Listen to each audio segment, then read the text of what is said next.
आदरणीय मेरे प्रिय दोस्तों और भक्तों, आदर्श संतों की श्रृंखला में आज आपके समक्ष स्वामी भास्करानंद जी का वृतांत आपके समक्ष रख रहा हूँ। दोस्तों, भास्करानंद जी कौन थे, क्यों जाने जाते थे? दोस्तों, क्या उनके पास करामात थी? तो दोस्तों, इस वृतांत को लेकर आपके समक्ष हाजिर हुआ हूँ। उम्मीद करता हूँ कि यह वृतांत आपके अच्छा लगेगा और दोस्तों, उम्मीद यह भी करता हूँ कि आप बने रहेंगे इस वृतांत के अंत तक मेरे साथ। तो दोस्तों, आइए बिना समय गवाए इस सूक्ष्म वृतांत को, जो कि ज़्यादा से ज़्यादा 6-7 मिनट का होने वाला है, आपसे विनती है कि बने रहिए इस वृतांत के अंत तक। तो दोस्तों, आइए बिना समय गवाए इस वृतांत को शुरू करते हैं। दोस्तों और भक्तों, कानपुर के पास एक गांव में संवत 1890 की आश्विन मास में कान्यकुब्ज ब्राह्मण परिवार में श्री भास्करानंद जी का जन्म हुआ था। इनके माता पिता ने इनका नाम मतीराम रखा था। तो दोस्तों, मतीराम इनका पैदाइशी नाम था और बाद में श्री भास्करानंद जी हुआ। दोस्तों, यज्ञोपवीत संस्कार होने के बाद 12 वर्ष की अवस्था में ही उनका विवाह कर दिया गया, किंतु विवाह का कोई प्रभाव मतीराम जी पर नहीं पड़ा। बचपन से ही उनमें जो वैराग्य भाव था वह बराबर बढ़ता चला गया। 17 वर्ष की अवस्था में जब श्री मतीराम जी आए, तब संसार की सब माया ममता उन्होंने छोड़ दी और चुपचाप घर से निकल पड़े। अनेकों स्थानों में घूमते घामते वे मालवा पहुंच गए। मालवा में वे 7 वर्ष रहे और उस समय में वेदांत शास्त्र का अध्ययन उन्होंने किया।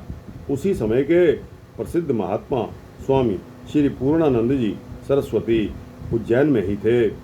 मतीराम वहां उनकी शरण में पहुंच गए। स्वामी पूर्णानंद जी ने उन्हें सन्यास की दीक्षा दे दी। अब मतीराम का नाम स्वामी भास्करानंद सरस्वती पड़ गया। स्वामी भास्करानंद जब नाम पड़ गया, वहाँ से ये सन्यास लेकर भास्करानंद जी काशी में आ गए। कुछ समय तक काशी में इन्होंने निवास किया। उन्होंने भजन साधना की, फिर भारत के विभिन्न तीर्थों में घूमते रहे। इस यात्रा में अनेकों सिद्ध योगियों से उनकी मुलाकातें, भेंट और गोष्ठियां हुई। योग के साधनों के अभ्यास से अनेकों सिद्धियां श्री भास्करानंद जी ने प्राप्त कर ली थी। अनेक स्थानों पर उन्होंने चमत्कार भी दिखाए, किंतु सांसारिक विषयों को या जगत के सम्मान को पाने की उनमें तनिक मात्र भी कामना नहीं थी।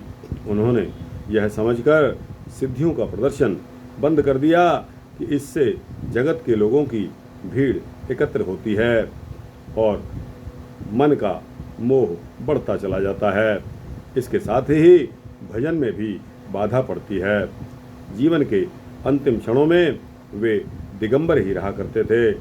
संवत 1956 के आषाढ़ महीने में उन्होंने अपनी देह का त्याग कर दिया।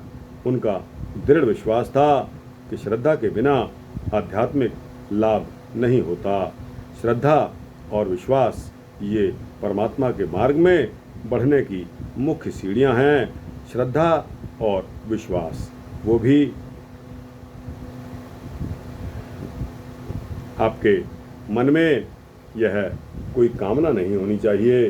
दोस्तों, श्रद्धाहीन व्यक्ति पर अच्छे से अच्छे उपदेश का भी प्रभाव नहीं पड़ता। भगवान को तो वही पा सकता है जिसके मन में भगवान पर, शास्त्रों पर और भगवान के भक्तों और संतों के उपदेशों पर उसकी श्रद्धा हो, बल्कि अपार श्रद्धा होनी चाहिए। बहुत से लोगों ने स्वामी भास्करानंद जी के उपदेशों से प्रकाश प्राप्त किया। उनके उपदेशों से सैकड़ों व्यक्तियों के जीवन में अद्भुत सुधार भी हुआ। तो दोस्तों यह वृत्तांत मैंने आपके समक्ष रखा। श्री भास्करानंद जी, जिनका बचपन का नाम मतीराम था, और उनके भक्ति भावना के बारे में उन्होंने क्या कुछ अचीव किया, क्या कुछ उनकी उपलब्धियां रही, आपके समक्ष रखा। आपको कैसा लगा?